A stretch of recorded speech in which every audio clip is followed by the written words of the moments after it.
E por mim, tudo bem. Ok. Então, como eu estava falando, o terceiro elemento da resiliência é a diversificação de recursos, né? Para que tanto recursos naturais, financeiros e humanos, para que não haja uma dependência de fontes únicas e aumentando a resiliência a choques externos. Os choques externos, desde o meu ponto de vista, a gente já tem que conviver com eles. Assim, a indústria muda com muita frequência, algumas mais, outras menos, e, e os elementos externos, eles estão em constante mudança também, sem falar de desastres naturais, que depois a gente acho que vai entrar nesse segmento. Então, quanto mais recursos naturais, financeiros e humanos diversos a gente tenha, isso aumenta o nível de resiliência dentro de um projeto sustentável. E quais são os sinais, né, dessa resiliência? Desde o meu ponto de vista, incluem flexibilidade, capacidade de adaptação, colaboração, aprendizado com erros e crises, principalmente, manutenção do foco nos objetivos sustentáveis, mesmo diante de desafios. E por que que eu digo isso? Aí tem um link com a estratégia. Às vezes a gente tem uma estratégia, a gente tem um objetivo muito claro na estratégia, mas o primeiro elemento do ecossistema que mexe com essa estratégia, os gestores preferem abandonar certos objetivos de sustentabilidade e focar num resultado de curto prazo. Isso não ajuda a resiliência, isso não é ser resiliente. O que é ser resiliente, claro, é mudar o caminho, mas sem perder o foco de elementos sustentáveis dentro ou do seu projeto ou até mesmo na gestão do seu negócio.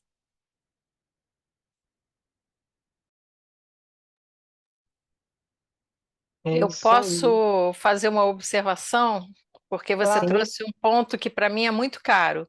Ok. Eu estou no grupo do PMI de diversidade, equidade, Ah, e está dando um exato. eco, né? Diversidade, equidade e inclusão.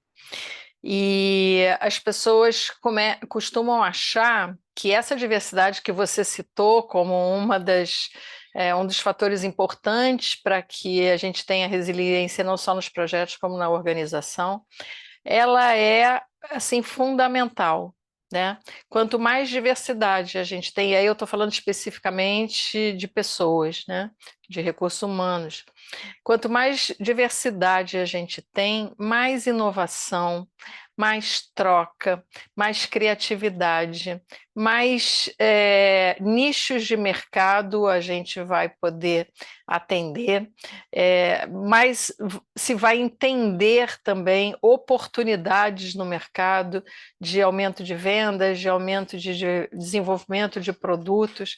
Então, ela é super importante e ela traz muitos benefícios, né? Não somente no clima organizacional, não somente porque as pessoas olham muito para a diversidade como se fosse algo que vai apaziguar, vai ficar uma equipe mais coesa, mais tranquila, mas não é só isso. Traz resultados financeiros também, traz resultados que ajudam a organização a ter mais presença no mercado, ter diferenciais competitivos atuando em segmentos que são pouco atendidos.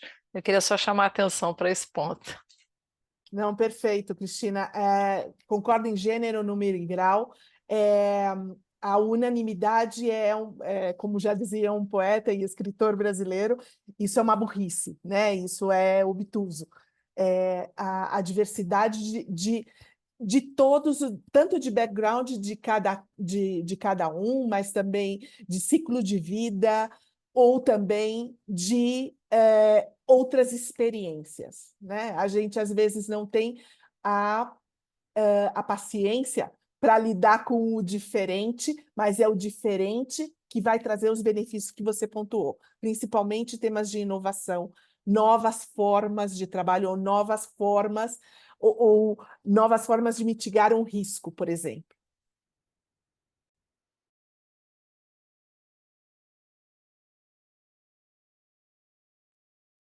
Muito bom, né? Então, a gente fala de resiliência, né? E até para a gente fazer essa roda de conversa, a gente está precisando ser resiliente também, né?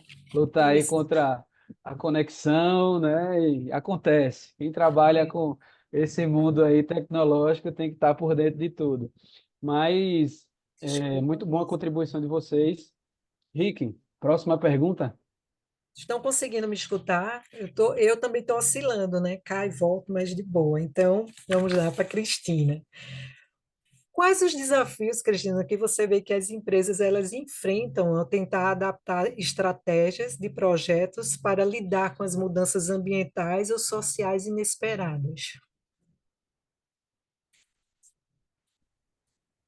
Eu acho que, em primeiro lugar, a Betânia também pontuou isso, que as empresas elas pensam muito nos resultados de curto prazo, né? Então, o primeiro raciocínio é quanto isso vai custar? Então, se não for uma emergência, não for nada urgente, vamos deixar para depois. Então, só que muitas vezes não cuidar de alguma questão ambiental, alguma questão social, isso vai trazer consequências sérias, né? Riscos relacionados a isso vão se tornar verdades e vão trazer prejuízos para o projeto, né? Então, se a gente for falar, por exemplo, quando a gente fala, eu estava falando sobre diversidade em relação aos recursos humanos de um projeto, você pode ter, por exemplo, pessoas que estão tão inibidas dentro de um projeto por não se sentirem incluídas, que não vão contribuir ou vão fazer simplesmente assim o necessário. Então, elas não vão render, não vão gerar todo o resultado, nem todo o valor que elas podem agregar a um projeto. No caso das mudanças relacionadas ao clima, a gente está vendo, né, isso no nosso dia a dia, nós estamos vendo exemplos disso, em que nós temos que mudar, às vezes, espaços, às vezes nós temos que mudar de fornecedor, a gente tem que mudar o insumo, a gente tem que mudar os materiais que vai utilizar. E quando as empresas pensam muito a curto prazo, elas não percebem que elas vão perdendo. Então, por exemplo, se ela usa ela tem algum insumo, alguma coisa em que ela faz uma opção por Deixa eu dar um outro exemplo melhor, que é mais concreto. A gente teve no ano passado, situações até lá no sul mesmo, de trabalho escravo, né? E aí isso foi identificado nas vinícolas, né, lá do sul. E eu me lembro que eu tinha comprado, eu estava num movimento eu gosto muito de vinho, de passar a tomar vinhos nacionais, né, no movimento de estimular a comunidade local, né, então estava nesse movimento e tinha, por acaso, eu estava com vinho em casa de uma vinícola que estava envolvida no caso. E aí me perguntaram assim, mas vem cá, você não vai tomar esse vinho agora? Porque eu olhei e falei, você acabei de comprar. A vontade foi não tomar, né? Eu falei assim, não, esse que já está aqui eu até vou tomar, mas eu não vou comprar mais. Até que eu saiba que houve uma mudança, que houve realmente providências em relação ao assunto. Então, essas empresas que fazem opções por soluções mais baratas, com resultados mais a curto prazo, elas não percebem as consequências que elas terão a médio e a longo prazo. A gente teve diversos exemplos disso, né? Tem várias empresas que estão em listas negras de consumidores que não utilizam mais produtos dessas empresas. Então, o gerente de projetos, eu acho que ele tem que estar muito atento e ele é um agente de mudanças dentro da organização. Ele tem que estar antenado para ele propor alternativas para que ele conheça as alternativas ou conheça os stakeholders que possam propor alternativas adequadas para atender de forma efetiva a mudanças, sejam elas climáticas ou nas equipes, ou nas comunidades, ou no social. Então, eu acho que é muito importante ter pessoas que estejam tendo possibilidade ou entendimento sobre alternativas mais sustentáveis. Esse ponto, Cristina, eu gostaria até de comentar, é uma pergunta para você agora, né? Sobre a gestão de mudanças. O que eu tenho visto, que os GPs, às vezes, os gerentes de projeto de um projeto sustentável, eles são bastante técnicos, né?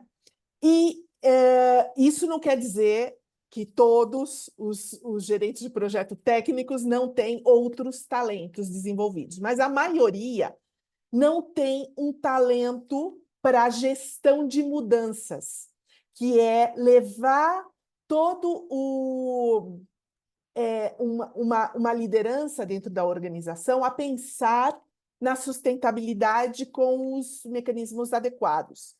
Então, se esse GP ele é muito técnico, o que sempre eu sugiro é trazer como apoio uma equipe pequena, mas uma equipe para a gestão de mudanças. Gente que possa desenvolver conteúdos bem específicos para influenciar esses gestores, para que eles possam aportar, né, ao projeto e pensando até na própria equipe do projeto, né? Que eles possam aportar os conhecimentos que têm, mas sempre com uma visão, de longo prazo, porque isso é a sustentabilidade, obviamente, otimização de recursos, mas também como as suas ações estão impactando a comunidade, no caso que aplique, né? Falando socialmente, né? E o meio ambiente. Então, não necessariamente essa equipe que é um braço executor, digamos assim, desse projeto, ela tem esse talento que você acabou de falar, que é ser o GP deveria ser o gestor de mudanças, mas na realidade a gente encontra GPs que não sabem fazer isso. E está tudo bem não saber.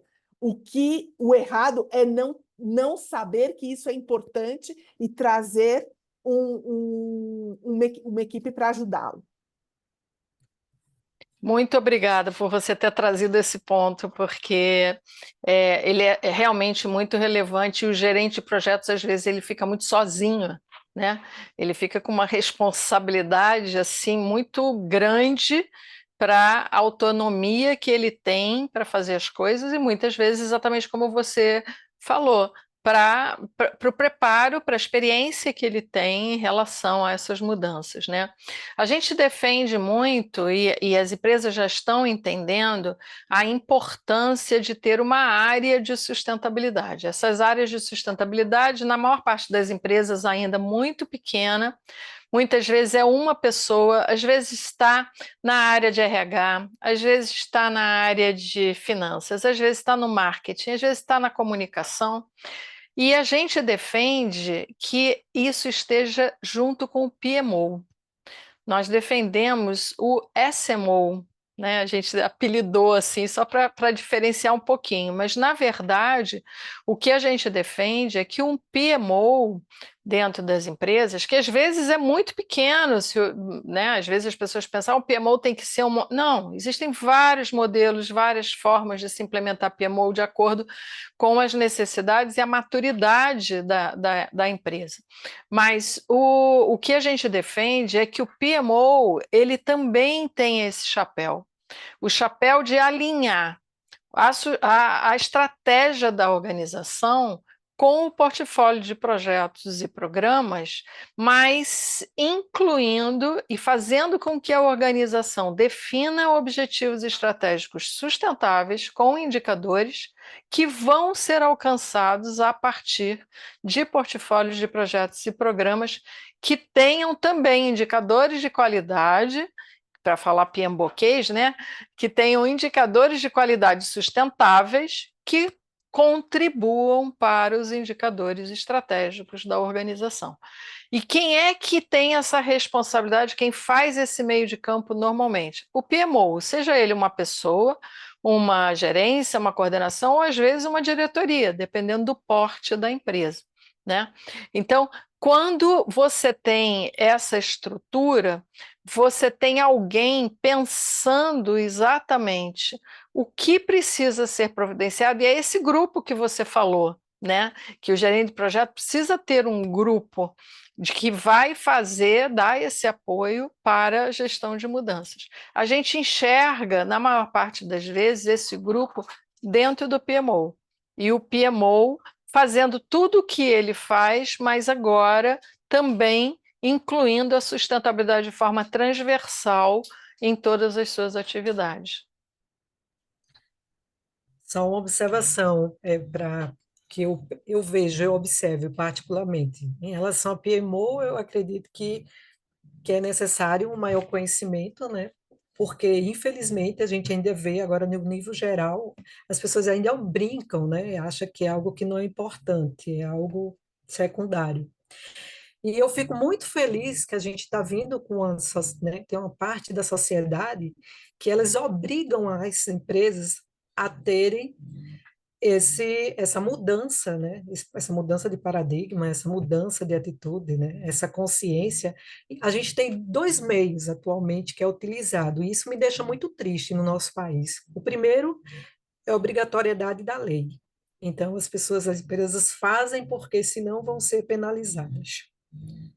Isso é muito triste, porque essa consciência ela devia vir naturalmente, né? E a outra, que aí essa que eu acho que é interessante, são as pessoas começando a forçar as empresas a mudar esse comportamento, né? Elas começam, se você não mudar, aí é como você falou aí eu vi uma empresa que fez isso e eu disse, não vou comprar enquanto ela não mudar essa situação, porque e isso não deveria acontecer, deveria ser algo natural, uma consciência natural, porque o mundo como um todo ele está exigindo isso. E as Ô, pessoas têm Rick, que parar de pensar que não é cortar árvore, gente, é muito mais coisas interligadas. você sabe, eu não tive tempo ainda de ver com calma, mas ontem eu até deixei separado aqui para trazer para todo mundo, depois eu coloco até no chat aí o nome certinho do evento. Ontem aconteceu um evento em São Paulo chamado Converge Capital Conference 2024.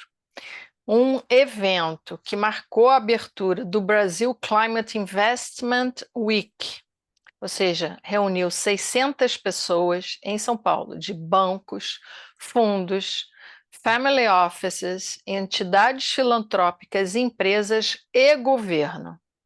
Então, foram 15 painéis em discussões de altíssimo nível, né, sobre a reportagem na Reset. Quem acompanha, tem uma reportagem bem detalhada hoje sobre isso. E eu só queria pontuar aqui o seguinte, é que as pessoas, e eu acho que isso entra na parte de educação, se a gente mais na frente vai falar sobre isso, as pessoas ainda ignoram muito os benefícios que a sustentabilidade traz, né? O Brasil ele tem uma capacidade enorme de gerar produtos e serviços, de ser um dos maiores provedores de alimentos no mundo. Não está fazendo isso, não está ainda. Existe muito dinheiro disponível no mundo. O México e a Índia estão pegando a maior parte desse dinheiro, porque estão conseguindo submeter projetos. Eu estou fazendo trabalhos com Cabo Verde, hoje mesmo eu vi um dinheiro enorme entrando lá para o governo de Cabo Verde relacionado à energia renovável. Então, tem muito dinheiro no mundo.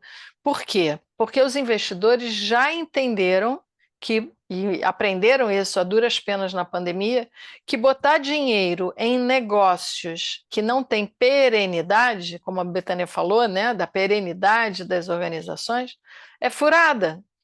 Então, investidor trabalha com risco. Quanto mais risco uma empresa tiver, ou seja, quanto mais risco uma empresa tiver a partir, ela tem de onde? Dos seus projetos e das suas operações. Né? Então, se ela não se prepara, quanto mais risco ela tiver, menos acesso ela vai ter a dinheiro. O acesso que ela vai ter a capital e a crédito vai ser mais caro, ela vai pagar mais por isso, consequentemente, seus produtos serão mais caros, né? E ela não vai conseguir sobreviver muito tempo com essas dificuldades. Então, as leis, eu acho que elas estão sendo até dilapidadas aí, né? A gente está vendo todo dia e vendo os efeitos disso. Mas as leis, elas são meio assim, é igual a mãe da gente, né? Quando a gente é criança, que diz, ó, tem que escovar o dente todo dia antes de dormir, vai lá, escova o dente. No final, você vira um adulto que vai escovar dente todo dia. Então, de alguma forma, você aprende. E as pessoas, elas estão sentindo, então elas estão exigindo. Mas existe um movimento muito forte, porque do dinheiro, né? Eu sempre brinco, eu digo que sustentabilidade não é ideologia, é capitalismo. Então, tem muita gente que leva para o lado da ideologia, acha que quando você fala de pobreza, de erradicar a pobreza, que você está falando de ideologias. Não, você está falando de capitalismo. Pobreza custa. A gente está vendo agora no Rio Grande do Sul quanto está custando e quanto vai custar aos nossos bolsos, porque quem paga os impostos somos nós todos, inclusive aqueles que não acreditam nesse assunto. Então, o trabalho ele é muito maior. E o Brasil tem possibilidades enormes, fantásticas, né? Mas ainda precisa de muito conhecimento para explorar de uma forma mais ampla e que traga mais resultados. Isso. Diego, com você. Muito bom, né? Então, a gente percebe que a gente vai sair daqui com um conhecimento bem vasto, né? Então, quantas abordagens, compartilhamento de conhecimento, experiência. Então, pessoa que sai daqui e não aprendeu nada, não prestou atenção, né? Então, vamos lá, né? Então, vamos aqui para a quarta pergunta, né? Para Maria Bethânia. Bethânia, seguinte. Podemos considerar a sustentabilidade como uma vantagem competitiva? Eu acho que já foi abordado aqui, né? Mas aí você pode contextualizar também, tá? E o porquê, né? Eu estou totalmente de acordo.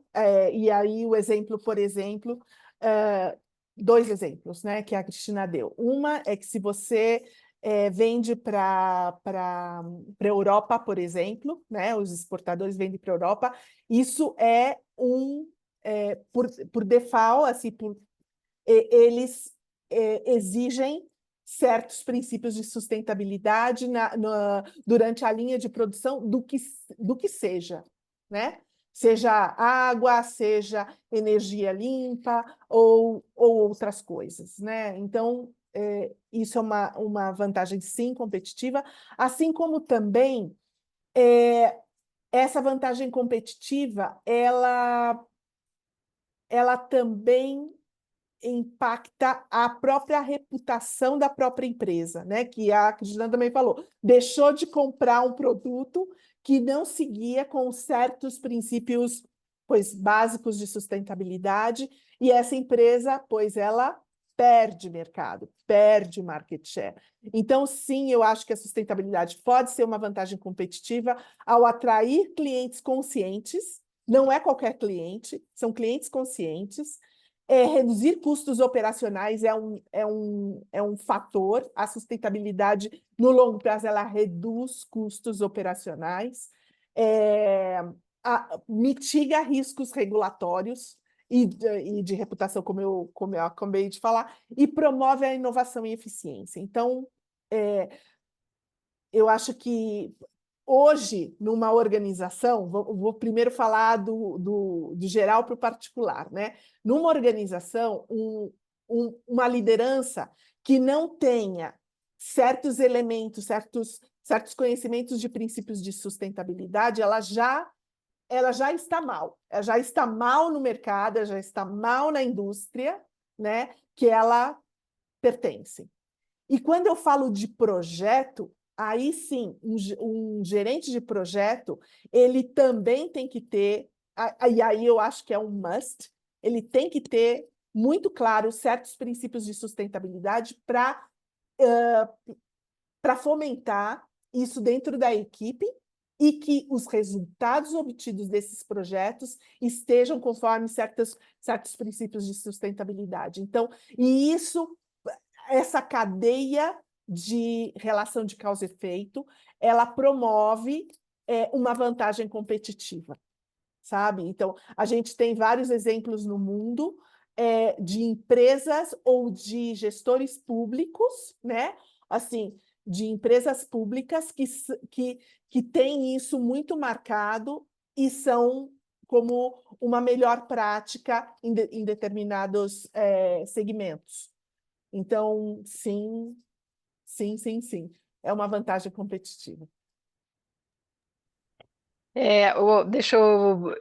Logo depois que acabou a pandemia, eu fui fazer um trabalho em Santa Catarina, no interior de Santa Catarina, e bem pertinho lá de onde as coisas estão difíceis. Uma região cuja economia é toda baseada na produção de proteína, né? Proteína animal. E eu, quando comecei o trabalho, eu achei que eu ia ter uma resistência enorme. Eu achei que eu ia encontrar pessoas totalmente... Isso vinha logo depois da pandemia, né? Foi bem no início do ano, depois quando a gente começou a ser mais liberado, depois da vacina. E aí eu encontrei grandes empresas produtoras de proteína com um nível de maturidade em sustentabilidade já bastante avançado. E exatamente por conta da lei, na verdade, na época, acho que a lei ainda não estava nem totalmente aprovada, ela estava em aprovação. Então, as empresas já estavam se adiantando por conta de uma lei que impedia os países da União Europeia de importarem carne bovina e suína de áreas desmatadas. Então, isso fez com que as empresas produtoras desses produtos se organizassem, não somente com a sua produção, mas também criaram programas de educação para os pequenos produtores, que também fazem parte da cadeia de valor delas. Então, assim, esse é um exemplo para mim muito claro desse diferencial competitivo, né? Que passa até ser restritivo para aqueles que não seguem e não têm uma visão antecipada de se preparar, porque não adianta quando a lei chega, você vai se preparar, e tem um tempo, né? Mas se você está acompanhando e você está percebendo, você está se antecipando, né? E aí você está na frente do mercado. Muito É bom, isso. muito bom. Para a Cristina, eu vou ficar chamando Cris, tá? Já me ensina.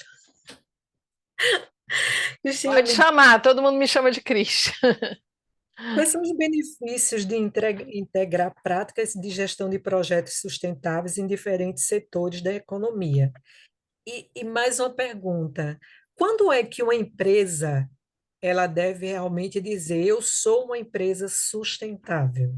Ah, adorei isso. Adorei porque as pessoas falam em sustentabilidade como se fosse um status, né? Banalizaram, está sendo E eu digo que é um caminho, que é uma isso. jornada, né? Vocês já usaram essa palavra aqui hoje. É uma jornada, porque não existe empresa que não vá ter impacto negativo. Sempre, qualquer projeto, qualquer empresa terá algum tipo de impacto negativo. social, ambiental e ou econômico, de governança, mas o impacto negativo sempre vai existir. O que se tem que fazer é minimizar os negativos e maximizar, ou eliminar, né? Minimizar ou eliminar os negativos e maximizar os positivos, aqueles que a gente consegue, que são viáveis, né? Então, isso é muito importante. Eu comecei pelo final e esqueci o início da pergunta. Era Quais são os sobre benefícios de os integrar práticas sustentáveis, né, em diferentes setores? nos projetos.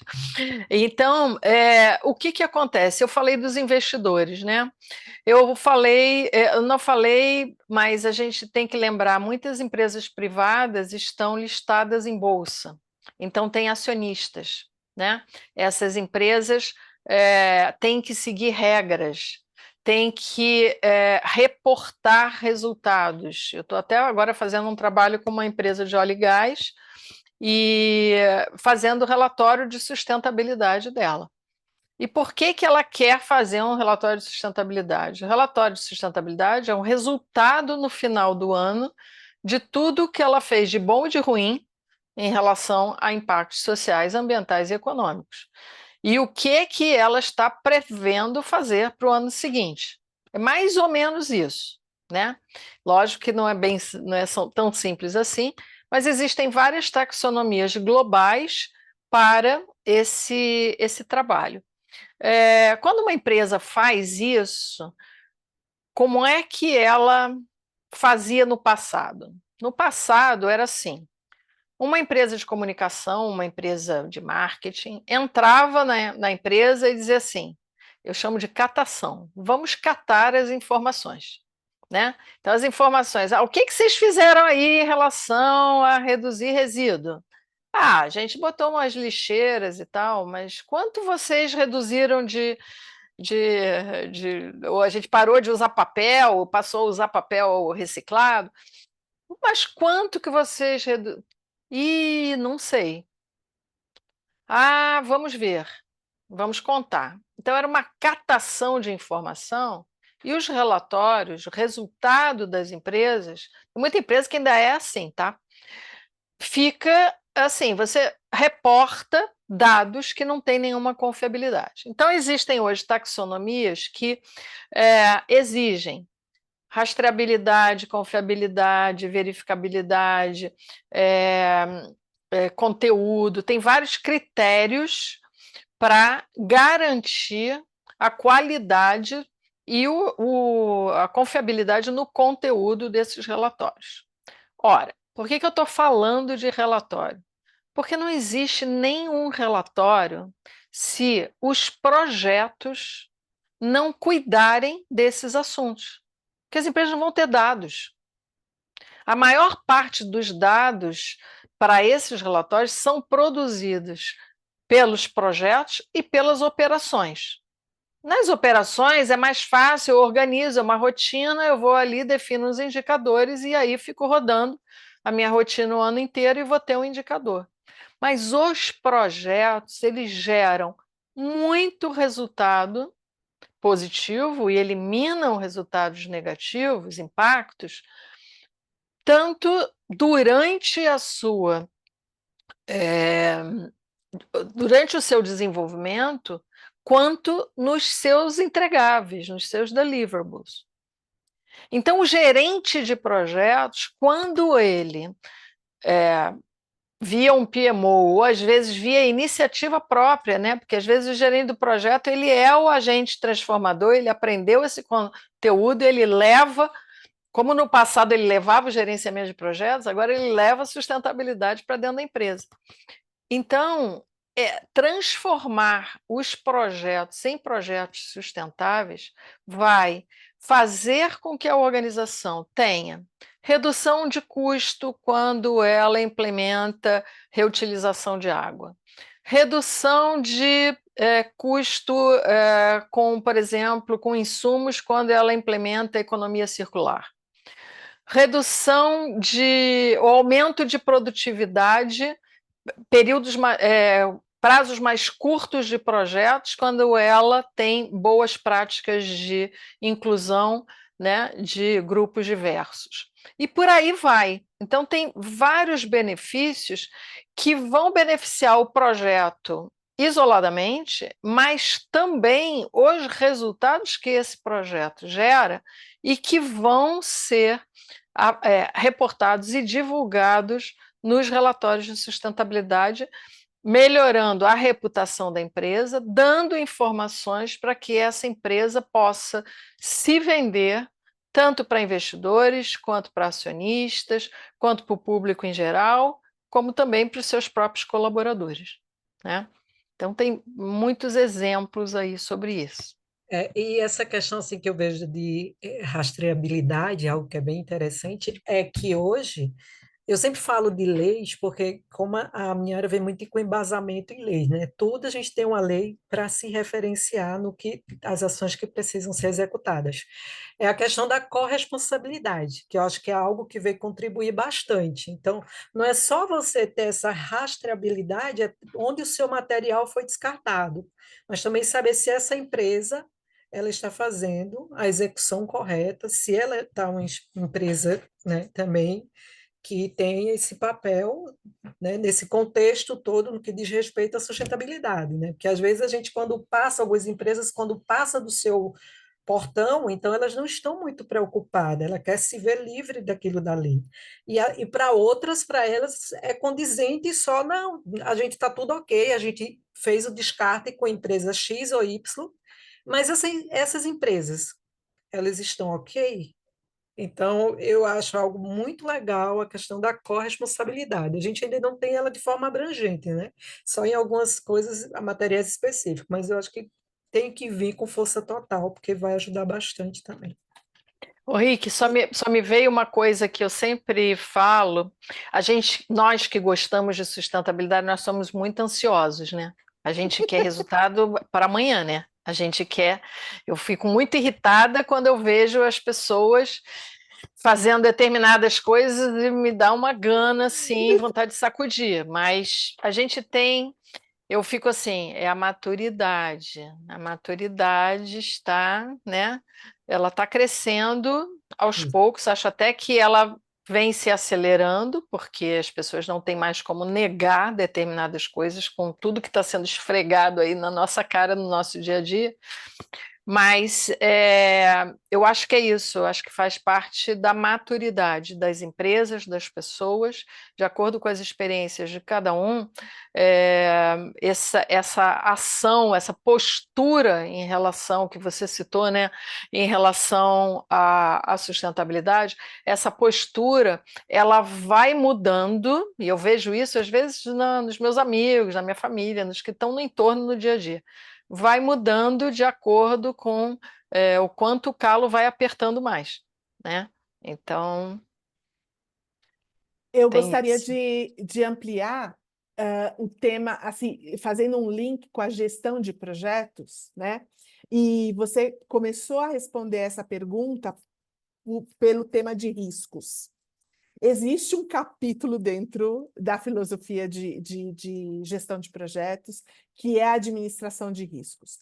Ah, ok, mas eu fiz o meu projeto e eu tinha todos os riscos aí detectados, planos de ação, planos de mitigação ou planos de maximização, porque os riscos também podem ser oportunidades, né, que são os positivos, e aí você tem que maximizar. E aí eu pergunto, ok, e onde foi parar essa administração de riscos depois que o projeto terminou? Porque ele deve ser trasladado ou para a operação. Depois que o projeto acaba, ele se torna um processo, ele vai para a operação. Se a gente tivesse essa forma holística de pensar nesses benefícios, né? O que a gente está falando que é dos benefícios das práticas de sustentabilidade. Se a gente tivesse isso de maneira holística, ok, já terminou o projeto, mas eu tenho, assim, como dever, eu tenho que levar estes riscos e estar monitorando, né? Talvez de uma forma distinta na operação, para que um desastre não ocorra. Então, aí eu posso te falar, se isso acontecesse de maneira contundente e de maneira responsável, e aí vem muito com o tema da corresponsabilidade, a gente não teria um Brumadinho, ou teria um Brumadinho em menor nível. Ou a gente não teria o que aconteceu no Rio Grande do Sul, ou teria, mas não do jeito que aconteceu. Ou aí eu vou falar um pouquinho aqui do México. Se não, o segundo andar do metrô da Cidade do México não teria colapsado e matado 26 pessoas por causa de manutenção preventiva, né, que não foi feita. E a gente pode passar aqui a madrugada falando dos desastres, né? Os desastres, que é aquilo que eu falei em algum momento, eles sempre vão ocorrer. É parte natural,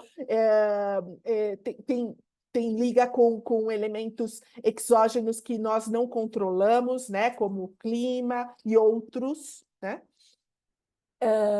Mas se a gente não tem um termômetro posto nos riscos que determinada operação pode ter na comunidade, principalmente, né?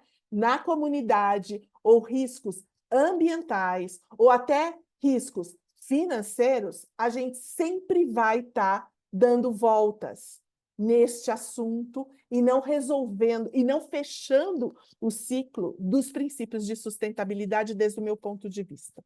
Então, eu só queria pontuar esse lado, porque não é possível, né, que um gestor na Vale não tivesse colocando um termômetro em Brumadinho, por exemplo. E eu estou falando Brumadinho, eu posso falar qualquer represa ou em todo o lado. Eu não entendo, né? Aonde se perdeu esse conhecimento, essa inteligência? Eu, como o pessoal fala assim, que às vezes eu sou muito objetiva, né? Eu particularmente acho que o lucro ele ficou acima, o objetivo foi o lucro, né? Ele ficou acima dessa consciência, dessa responsabilidade, desses cuidados, né? Dessas mitigações que eram necessárias, né? Então, a visão, né? Visando o lucro acima de qualquer coisa. Não era que eles estavam, né, cientes, aliás, eles estavam cientes Claro. dos riscos, mas a questão da lucratividade, ela aí chegou um ponto, né? Foi algo Exato. Mas é absurdo. o que a Cristina também falou em algum momento, né? Isso custa, né? O Pois desastre é. E aí, custa, infelizmente, as pessoas né? precisam A passar, às vezes. pobreza custa, o desastre natural custa,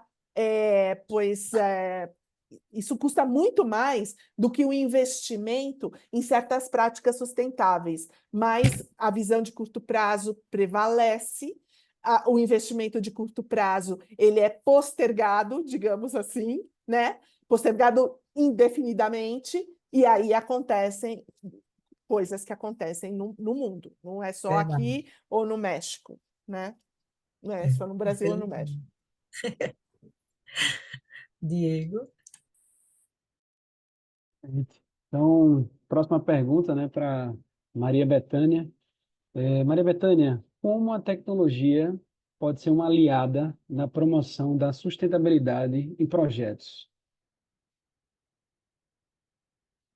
Está no mudo o seu microfone. Tranquilo. Obrigada. Eu acho que a tecnologia, como eu falei em algum momento, ela é primordial em vários temas, e ela é um habilitador, sim. Ela custa? Custa, mas ela é um habilitador para muitas coisas. Eu acho que a primeira coisa, monitoramento ambiental em tempo real. Existe, e inclusive isso já existe. É saber fazer uma parceria com quem já faz isso e trazer informação para dentro da organização, dependendo da indústria, né? Eu participei recentemente num projeto de agricultura, né? Para aumentar a eficiência no cultivo de alguns produtos, e existem agências específicas para isso, que fazem monitoramento ambiental em tempo real. fazer essa parceria. Obviamente, tem que pagar uma cota, claro, eles não trabalham de graça, mas é um investimento, mas pode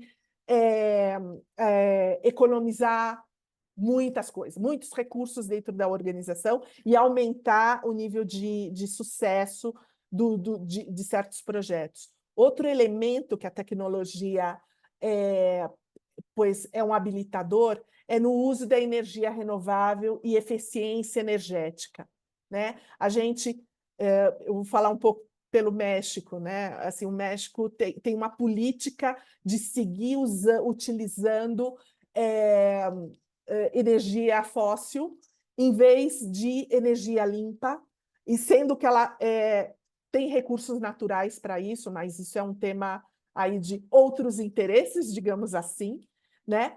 E isso custa muito. Então, quer dizer, assim, o ciclo está completamente invertido quando você não usa a tecnologia, né? Quando você não usa a ciência, que ela se atualiza com a tecnologia também. Outro tema da tecnologia são ferramentas de análise de ciclo de vida e pegada de carbono. Existem agências que fazem isso. E você pode saber como é que você está impactando com o seu próprio negócio esse tipo, como está a pegada de carbono dentro da sua indústria, né? E isso é responsabilidade. Isso é um princípio de sustentabilidade. Outro tema de tecnologia são sistemas de gestão de resíduos e reciclagem. Recentemente eu estive numa conferência sobre tratamento de água em rede de lavanderias, né? Para que o consumo de água seja sob os princípios de sustentabilidade. Eu não encontrei com gente gigantesca do mundo inteiro. Assim, empresários que têm isso como um negócio bastante lucrativo. Muito poucos querem adotar esta tecnologia porque custa, né? Então, assim, claro que custa agora, mas vai economizar para você no futuro, que isso a própria Cristina disse, né? Esse processo de reciclagem de água vai te custar muitas coisas, tanto o impacto na tua comunidade, seja ela onde for, como também no teu bolso, né? Assim, porque com a sequia que está invadindo o mundo, com o aumento do calentamento global, é necessário ter tecnologia de tratamento, de reciclagem de água, de tratamento de água para isso, né?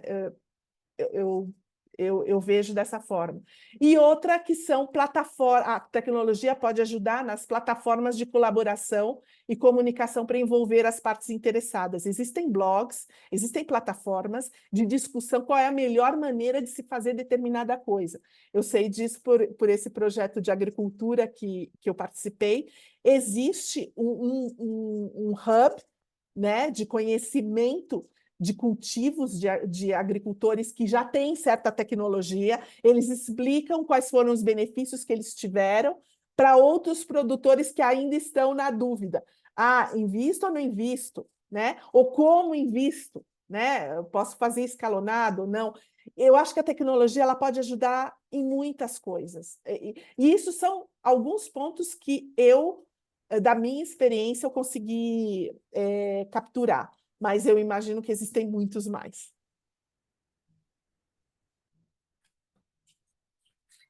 É isso mesmo. E nesse eu não vou fazer um adendo, porque vai ser bem polêmico, porque isso é um absurdo. Infelizmente, a gente está precisando, a gente vê o que eu observo, né? E como a Cristina falou, tem algumas pessoas que realmente assim são fãs do tema e vestem a camisa.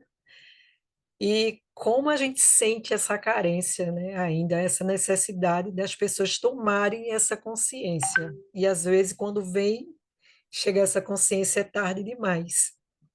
Acho que a gente ainda, a quantidade de pessoas ainda nessa superficialidade, ela é muito alta, sabe? Isso é muito alto. E isso é muito preocupante, né? E agora as coisas estão chegando de enxurradas e as pessoas ainda não estão se dando conta. E aí eu pergunto agora. Rick, deixa eu só fazer um comentário rápido. Uma Claro. coisa muito interessante é o seguinte: quem tem consciência em relação à sustentabilidade é colaborativo. A Bethânia falou um negócio muito legal das plataformas onde quem tem a tecnologia compartilha, porque entende a importância de acelerar o caminho. O mundo ele vai colapsar para todos, tanto para a Alemanha, que é super sustentável, quanto para a Índia, que ainda usa um monte de carvão. Né? Então vai colapsar igual para todo mundo, está todo mundo no mesmo mundo. O legal, que eu mais gosto, e aí que me dá um pouco de conforto, é exatamente porque quem tem consciência compartilha, compartilha soluções, compartilha, e a tecnologia ajuda muito nisso. Né? Isso é verdade, demais, assim. Eu fiquei fascinada, eu vi uma tecnologia de pirólise, não sei se vocês conhecem, pirólise de pneus. E eu achei incrível, né? Porque a gente é tanto pneu queimado, e se a gente tivesse ideia dos poluentes que são emitidos, a gente teria muito mais cuidado. E aí eu achei incrível porque é um sistema que você consegue gerar novos produtos, a gente realmente é reciclagem, porque é transformação físico-química, e é incrível, e como a Bethânia falou, tem diversas outras tecnologias que agregam e muito, sabe? Faz um diferencial enorme, né? Essa agora de Israel, que está vindo para o Brasil, né, para ajudar lá o pessoal do Rio Grande do Sul em relação à água. E aí você vê que tem, né, tá faltando é interesse, né, vontade de querer fazer a diferença, porque às vezes as pessoas, eu sei disso, mas está fazendo a diferença aqueles que podem fazer? Eu vou te perguntar aqui, Cristina, quais são os principais aprendizados que podemos extrair de projetos sustentáveis bem-sucedidos? Eu ia até falar disso, né? Foi bom você ter feito essa pergunta, porque emendando com o que você estava falando, a Embrapa, por exemplo, tem um monte de tecnologia para a agricultura no Brasil. Tem um monte de exemplos, inclusive para o Nordeste, para o sertão nordestino, para lugares com pouca irrigação, com pouca água. Tem um monte de tecnologia. Então, a gente tem vários exemplos muito interessantes, alguns positivos, outros negativos, né? A gente tem as eólicas, que são um exemplo de geração muito bom, mas um exemplo também negativo em relação às comunidades que é, é, são participantes, né, que cedem suas casas, seus terrenos e tem uma série de problemas, ainda por falta de legislação, né, falta legislação que seja mais adequada para isso. Então, eu acho assim que tem muita coisa nova sendo desenvolvida, muita pesquisa, e mas, ao mesmo tempo, tem muita experiência boa. E, como eu disse, as experiências boas, quem tem experiência boa quer compartilhar. Né? Durante a pandemia, a gente teve um exemplo disso que eu acho que foi muito claro. Existiu um projeto entre as empresas de bebidas para socorrer bares e restaurantes, e esse projeto uniu Ambev, Coca-Cola, Pepsi, Heineken, uniu concorrentes para cuidar de pequenos estabelecimentos que são, na verdade, a rede de distribuição dos produtos dessa empresa. Então, essas empresas, elas se preocuparam de cuidar desses estabelecimentos para que eles não acabassem, ajudaram, e muitos conseguiram continuar até o final da pandemia, e elas se uniram. Então, eu acho que a sustentabilidade é esse sentido de compartilhar experiências, fazer uma gestão de conhecimento mais ampla, que não está só dentro da organização, isso existe, porque as empresas estão buscando. E quem trabalha com isso entende a importância. Então, eu acho que as lições aprendidas, não somente dentro da empresa, mas também para compartilhar com outras do mesmo segmento, e às vezes até de outros países, elas estão aí e elas estão públicas. Você vê agora um monte de eventos relacionados à sustentabilidade, um monte de cursos gratuitos, um monte de as empresas colocando, e além do mais, eu falei dos relatórios de sustentabilidade, os relatórios mostram essas experiências. Então, você tem publicado, quanto mais experiência boa você está publicando no seu relatório, melhor a sua reputação, melhor o seu acesso aos investidores, acionistas, etc. E os relatórios, eles são públicos. Então, assim, muito bom você olhar o que os seus concorrentes estão fazendo em termos de sustentabilidade. E eles estão reportando. Esse é um outro aspecto da sustentabilidade, que ele vai um pouco de encontro desse mindset competitivo. Porque não adianta a gente competir em termos de sustentabilidade, porque se a gente não modificar as coisas e não colaborar, nós acabamos, né? A espécie humana acaba. O mundo se regenera sem a gente, mas a espécie humana acaba. Então, eu acho que vai muito por aí, por essa questão Fechou o microfone, ficou mudo.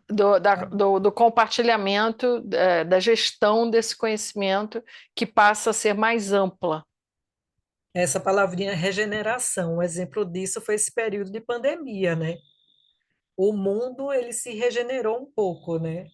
A gente começou a ver aí diminuir a questão de poluições, né? Impactos ambientais, cidades que estavam aí correndo grande risco minimizaram bastante, porque aí a gente chegou a alguns que mais observadores viram que quem, né, quem causa esses impactos realmente somos nós. E quando a gente fomos obrigados a ficar dentro de casa, o mundo conseguiu respirar esse pouquinho. Aqui no Rio, a Baía de Guanabara ficou limpíssima. Pois é, pois é. Diego, Opa, então vamos lá. Pergunta aqui vai agora para Maria Bethânia. Maria Bethânia, qual é o papel da educação e conscientização na promoção da gestão de projetos sustentáveis? Esse é um ponto bastante importante para mim. Tudo que eu conheço, o pouco que eu conheço de sustentabilidade ainda, mas eu acho que o papel da educação é fundamental. Ele é fundamental em vários aspectos, né? Em primeiro lugar, para capacitar profissionais com conhecimentos e habilidades em sustentabilidade, mas eu vou um pouquinho mais, eu amplio um pouquinho mais. Eu acho que o tema de sustentabilidade já deveria ser parte, inclusive, de uma iniciativa muito mais abrangente, entrando desde o ensino fundamental, nas escolas, no ensino médio obviamente, com um pouco mais de profundidade nas universidades. E, para isso, o setor público, bom, o Ministério da Educação, ou Secretaria da Educação, como é chamado aqui no México, eles deveriam estar dando esses passos. Eu não digo que não existam iniciativas nesse sentido, mas elas são muito pequenas desde o meu ponto de vista ainda. E por quê? Porque a gente forma profissionais, a gente forma pessoas, as escolas formam pessoas, às vezes com níveis de conhecimento de sustentabilidade completamente distintos. E o setor público, principalmente, que tem uma abrangência maior, ele prefere dar muito mais foco a um doutrinamento político, às vezes, do que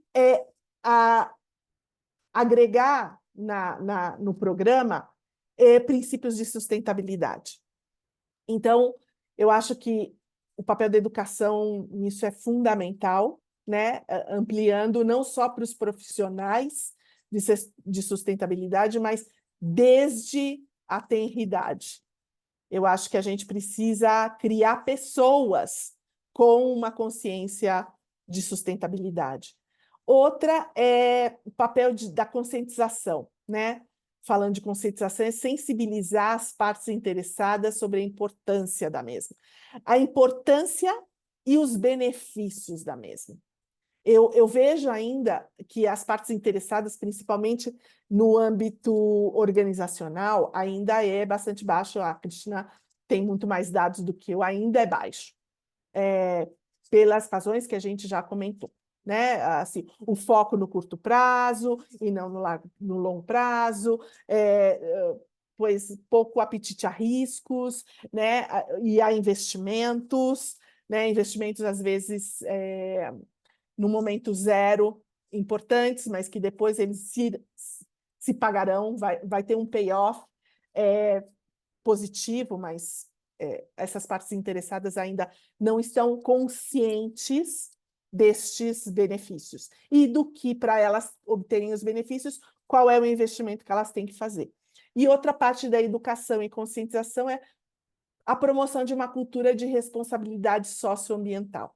Então, assim, que tem a ver com a sensibilização das partes interessadas, mas aí eu já amplio até a quem recebe os produtos, que é por exemplo, o que a Cristina falou, né? Eu não compro mais determinado produto porque ela tem, obviamente, uma cultura de responsabilidade socioambiental. Ela tem esse conhecimento, ela tem essa consciência. A gente precisaria ampliar essa consciência a todos os níveis, né? Da população. Obviamente, a gente sabe que talvez alguns segmentos da sociedade estariam menos, vão demorar mais para adotá-los, mas isso não quer dizer que a gente não tenha que tentar. Então, assim, eu vejo esses 3 pontos bastante importante e eu não vejo muito progresso nesse ponto do papel da educação. Eu acho que tem deixa eu fazer uma complementação, puxar para um outro lado. Eu acho que existe um outro aspecto que eu sempre chamo atenção, que é a maior parte dos tomadores de decisão ainda são da minha geração, ou um pouco mais novos. E a minha geração, eu costumo dizer até para os meus amigos, né, mais reativos ao assunto, a minha geração é muito acomodada em relação a esse assunto. E eu digo, mas vocês são acomodados porque vocês vão morrer. Vocês não vão viver num mundo que nós estragamos bastante, né? Então, e vocês não estão pensando nos filhos e nos netos, porque são eles, né? São vocês mais novos, mais jovens, que vão ficar mais tempo neste planeta. Bom, dito isso, o que a gente já está vendo é um movimento dos mais jovens já se mobilizando mais. Então, tem lá a Greta, né? Aquela menina que começou aquele movimento todo com 16 anos, e você tem já um mindset um pouco diferente nas gerações X, dos mais novos, nos milênios mais ou menos, mas dos milênios para baixo, vamos dizer assim. X não, da Z. Milênios Z e os mais jovens. Então, eu acho que esse aspecto também, essa mudança, isso já está acontecendo, inclusive, nas grandes fortunas, porque os donos das grandes fortunas estão morrendo e as fortunas estão sendo herdadas. E quem herda a fortuna, que é de geração milênio, que é de geração Z, já não coloca, já não investe com essa fortuna da mesma forma que os pais investiam, porque já tem essa consciência. Então, assim, eu concordo plenamente com a Bethânia, que eu acho que ainda é muito pouco. Eu acho que e aí vou puxar também para o próprio PMI, Eu sou uma crítica. Em 2015, eu saí do PMI para voluntariar em outras instituições associadas à sustentabilidade, porque eu cansava. Eu era do JC lá, eu trabalhava já há 15 anos em grupos globais, e eu cansava de falar e não tinha eco. E aí eu entrei, quando eles inventaram aquele sisteminha de voluntariado que você coloca lá, eu coloquei lá, sustentabilidade. E eu passei vários anos recebendo oportunidades todo dia, quase. Continuo recebendo.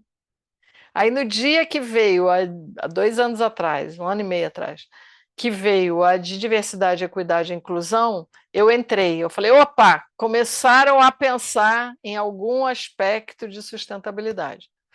Eu tive agora no México, né? Na última reunião de voluntários, e depois fiquei para a reunião latino-americana. A Brantley já olha para mim e já diz assim: Cristina, acho que você vai gostar dessa reunião hoje, porque nós vamos falar de sustentabilidade. Eu já sou a chata da sustentabilidade. E agora existe um grupo de sustentabilidade, cuidando de sustentabilidade no PMI. Então, eu acho que também é uma responsabilidade dos capítulos, é uma responsabilidade também dos capítulos não somente esperarem pelo PMI global, mas também fazerem isso que vocês estão fazendo aqui agora, que é trazer o assunto, trazer cursos, trazer palestras, provocar discussões e projetos, implementar práticas de sustentabilidade nos eventos de vocês, no dia a dia do próprio capítulo, também é uma forma de educar gerentes de projetos, e eu acho que tem um efeito muito grande. Mas é uma responsabilidade de todos nós, né? Eu trabalho com isso, eu dou aula para adultos e em MBAs, e com certeza o que eu encontro é muito isso que a Betânia falou, muito negacionismo, muitas vezes até por parte dos próprios coordenadores e pessoas, por falta de conhecimento e falta de cultura também, né? Eu acho que a cultura mais assim imediatista, ela também é difícil de mudar. Mas a gente continua aí batalhando para fazer essas transformações. Eu achei interessante porque também toda vez que pede assim, dê sugestões de tema, toda vez, viu, gente? Eu estou há 4 anos, é sustentabilidade. Tudo é sustentabilidade. Eu ainda sinto essa carência. E aí eu vou só colocar, mas assim, concordo em partes com vocês, mas uma observação que eu vou fazer, quando você diz de uma geração acomodada, Cristina, mas era uma geração que não era tão consumista. Era uma geração que ela é acomodada, ela não é reativa. E aí eu traz uma frase que fala assim, né? Sempre a gente vê muito essa frasezinha clichê: que planeta nós vamos deixar para os nossos filhos?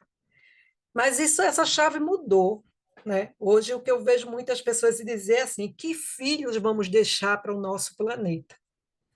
Porque o consumo é absurdo, né? Como é que eu vi um propaganda um dia desse, como é que você prega diversidade e inclusão e na prática você não é coerente com aquilo que você está pregando? É a mesma coisa, você falar e você consumos, né, exacerbados de produtos que impactam o plástico no oceano é um absurdo, né? É altíssimo a poluição a nível global de plástico nos oceanos. Então, eu penso muito dessa forma, sabe? Minha preocupação é muito que filhos, né?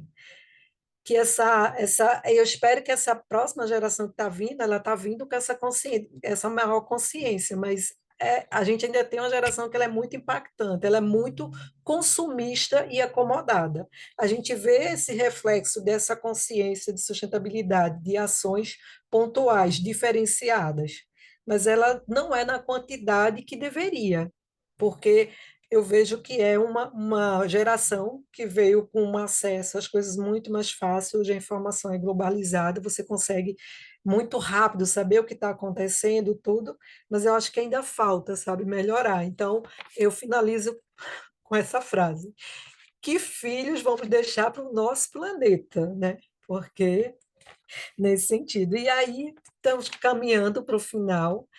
Eu, particularmente, sou encantada, está sendo maravilhoso essa conversa aqui com vocês. Esse tema, para mim, ele é fascinante, é um tema extremamente importante.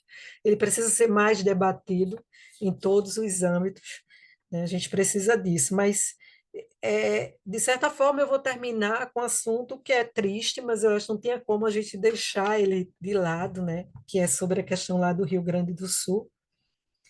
E aí, Cristina, eu te pergunto, né? Pensando no recente desastre ambiental no Rio Grande do Sul, como a gestão de projetos sustentáveis poderia contribuir para evitar ou mitigar esses impactos. E isso também serve para Brumadinho e tantos outros impactos aí, né?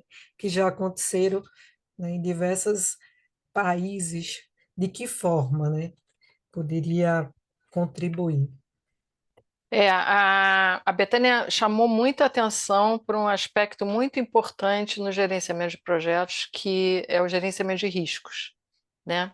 A gente já conhece vários riscos, né? Então, assim, eu sou do Conselho da Prefeitura aqui do Rio de Janeiro também. Essa semana nós tivemos uma reunião e vamos ter outra na semana que vem para desenvolver o marco referencial do Rio para os próximos anos, que não chega a ser um planejamento estratégico, mas são temas que a gente vai detalhar para depois serem input para o planejamento estratégico. E eu coloquei, e eles pediram sugestões de temas, e eu coloquei lá: prevenção de catástrofes climáticas. Porque existe no planejamento do Rio, existe já todo um mapeamento. No plano, eles têm um plano de desenvolvimento sustentável, e nesse plano já tem todo um mapeamento. Eu só não vejo são as ações, né? Então, assim, o que falta para a gente deixar de usar o dinheiro no conserto para usar na prevenção ou na transformação?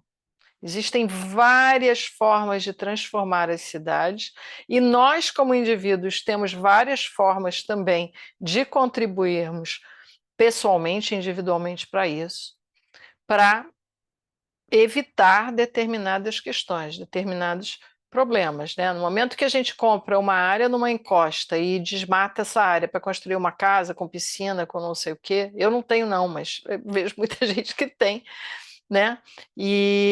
E depois essa casa vai abaixo numa chuvarada, ou ela recebe uma rocha, uma pedra que acaba com ela. Então, essa é uma questão. Eu acho que tem a responsabilidade, sim, dos governantes, mas existe a responsabilidade de nós como indivíduos. Eu acho que quando acontece uma catástrofe dessas, os indivíduos aprendem, mas nem sempre o poder público, o poder político, consegue fazer com que esse aprendizado ele vá para a prática. Temos um ótimo exemplo aí, que é a pandemia, né? Achamos que íamos sair melhores da pandemia, acho que não foi suficiente. Eu fico brincando e diz assim: Papai do Céu, o que mais que você vai mandar para o povo se conscientizar? Mandou agora, né? Tá aí o Rio Grande do Sul arrasado. Outra coisa que eu acho que é importante, e aí falando mais tecnicamente em termos de gestão, e chegando nos projetos, existe, como em toda organização, né, o país é uma organização também. O país é uma organização que tem recursos, que tem orçamentos, que tem necessidades, tem projetos a serem desenvolvidos, tem operações. Então, o país precisa rever seu planejamento estratégico. Nós temos uma dificuldade muito grande em função do nosso regime político, né, em que a gente tem um planejamento estratégico que é totalmente... Quem está na presidência, quem está no governo, quem está nos centros de poder, têm muitas vezes planejamento, mas dependem de uma série de outras instâncias para aprovar o orçamento, para poder realizar. O próprio Rio Grande do Sul agora está tendo as dificuldades com a burocracia, com a chegada do dinheiro, com as próprias questões políticas, né? Agora, entre as pessoas que estão tomando decisões, a gente tem notícias, a gente vê as notícias em vez das ações saindo, das divergências aparecendo e as pessoas lá naquelas dificuldades. Então, mas se o mundo fosse perfeito, eu acho que está faltando no governo um PMO sustentável, né, que é a autoridade climática que foi tão falada, né, no início do governo. Eu acho que está faltando alguém que centralize essas estratégias, porque hoje foi no Rio Grande do Sul, mas ontem foi no estado do Rio, foi em São Paulo, em Maresias, foi em Salvador, foi em BH, foi no Amazonas. A gente tem desastres, né? Vocês aí no Nordeste já têm há anos uma seca que ninguém resolve e que tem técnica para isso. Então, eu acho que está faltando efetivamente alguém, ou um grupo, que tenha autoridade para olhar o todo, para poder dizer, olha, a partir de agora precisamos ter isso, isso, isso, isso. Já existe esse trabalho, eu sei que existe, existem planos para isso. Agora, se serão aprovados, não serão aprovados, aí entra na questão política, que eu acho que não é o assunto aqui, mas que a gente não tem, né, nem a questão política, a questão partidária, que a gente não tem como fugir, né? Eu não vou entrar nesse assunto, mas as brigas, as divergências partidárias atrapalham muito os resultados efetivos, né?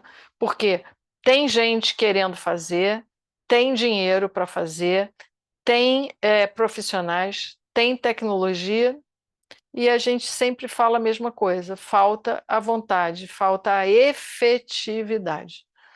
Então, eu acho que é um grande aprendizado, infelizmente, um Estado arrasado, né? Um Estado dos 400 e tantos municípios, 400 acho que são 490 e pouco, acho que 450, não sou boa de números, mas eu acho que 450 estão muito mal. É pouco falado lá fora. Eu tenho conversado com o pessoal da Nova Zelândia, com o pessoal lá da África, ninguém fica sabendo, né? Então, é um ou outro pontuado. E andei lendo muito sobre Nova Orleans, que passou também por uma situação dessas, e tem também, foram feitas algumas coisas, mas também muita coisa errada, muita coisa mal feita. Então, assim, é o ser humano, né, que precisa aprender, tem todas as ferramentas, mas não consegue executar. Então, na minha visão, precisa uma centralização de uma visão estratégica a nível de país, para que então isso possa ser desdobrado para os estados, para os municípios, para as organizações, para os gerentes de projetos, que no final das contas estão lá no final da linha, né? Que não tem poder de escolher quais são os melhores projetos, né? Tem o poder de tentar fazer da melhor forma possível aqueles aos quais eles têm acesso e recebem responsabilidade. Então, Betânia, quer falar alguma coisa? Não, eu estou totalmente de acordo. Quando eu digo que os governos, eu também acho que os governos, eu acho que não é restabelecer um plano estratégico, é implementar um plano estratégico. Eu acho que eles não têm. Eles pensam que têm, mas posso dizer, porque eu estudo isso, eles não têm. E o braço executor, que aí está a PMO, o PMO, junto com os gerentes dos projetos ou de iniciativas bilaterais, esses são cruciais, e não se vê isso, pelo menos, desde o meu ponto de vista, no serviço público. Gente, foi maravilhoso essa noite com vocês, né? Nós estamos realmente caminhando para o final. Eu gostaria muito que vocês deixassem uma mensagem. A gente vê ainda que, como eu falei desde o início, a gente precisa que as pessoas tenham mais consciência, que parem mais para ver as questões referentes à sustentabilidade, entender mais, né, esse conceito, realmente tirar ele dessa de superficialidade, saber da importância dele, como ele pode contribuir para o nosso país, para o mundo como um todo, não só o nosso país, né? Não pensar que o que a gente fala é brincadeira e não é só sobre árvores. Então, eu gostaria muito, já que a Bethânia pode, que já terminou a fala, pode deixar uma mensagem aí, e depois você, Cristina, para a gente poder fazer o encerramento. Para mim, eu acho que os princípios de sustentabilidde já não são um nice to have, né? Assim, um desejo, né, que está ali no wishing list de algumas organizações. Eu acho que já é um mandatório. Acho que a gente precisa melhorar, né? Melhorar a consciência em relação a esses princípios. Então, essa é a mensagem que eu deixaria aqui. Cristina? Você falou sobre que filhos vamos deixar, né, nesse mundo, e eu me lembrei de duas coisas que estão conectadas. Uma foi uma carta que o Antônio Gutierrez escreveu, acho que para a neta dele, para ela ler daqui a um tempo, não sei quando, acho que em 2030 ou 2000, em que ele diz assim: eu estou tentando, eu tentei. Era uma carta que ele deixou, caso, acho que ela é pequena, para o caso dele não estar aí, né? Então ele diz: eu estou tentando tudo que eu posso fazer. E eu gosto muito da frase do Krenak, né? Eu falo muito isso para os meus amigos, principalmente os mais velhos. Eu digo assim: seja hoje o ancestral de amanhã.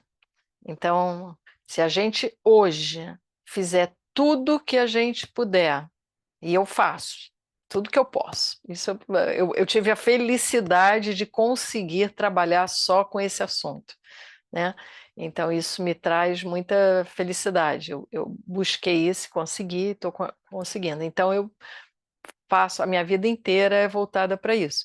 Então, eu digo aqui em casa, eu digo para o filho e tal, eu falei, eu estou fazendo a minha parte, ninguém vai poder falar mal de mim depois. Agora eu ainda tenho muito a fazer, muito para melhorar, mas estou fazendo. Então, acho que essa é uma boa frase, seja hoje o ancestral de amanhã.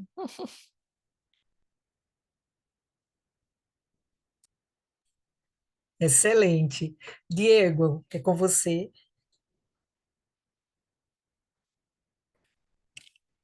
Diego, tá com o microfone fechado. Então, pessoal, né? Quero também convidar todos, né, a continuarem engajados na promoção da sustentabilidade, nas diversas práticas de projetos e também, né, em acompanharem as nossas atividades em nossas redes sociais. Vou colocar aqui no chat o link do nosso Instagram e também o link do nosso canal no YouTube. Segue lá, curte, comenta, compartilha, se inscreve no nosso canal e acompanha aí os conteúdos que a gente tem proporcionado.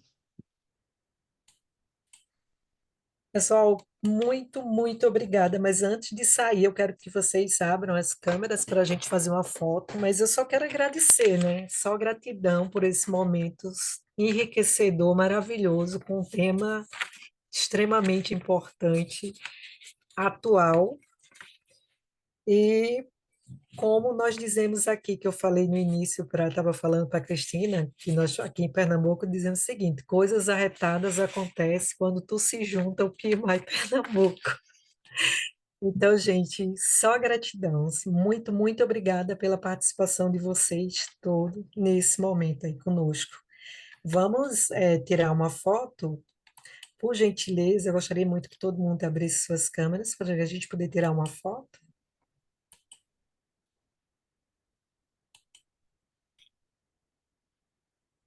Tá certo, o Diego está com problema lá. Luana, pode ser, a Célia, o Aldo.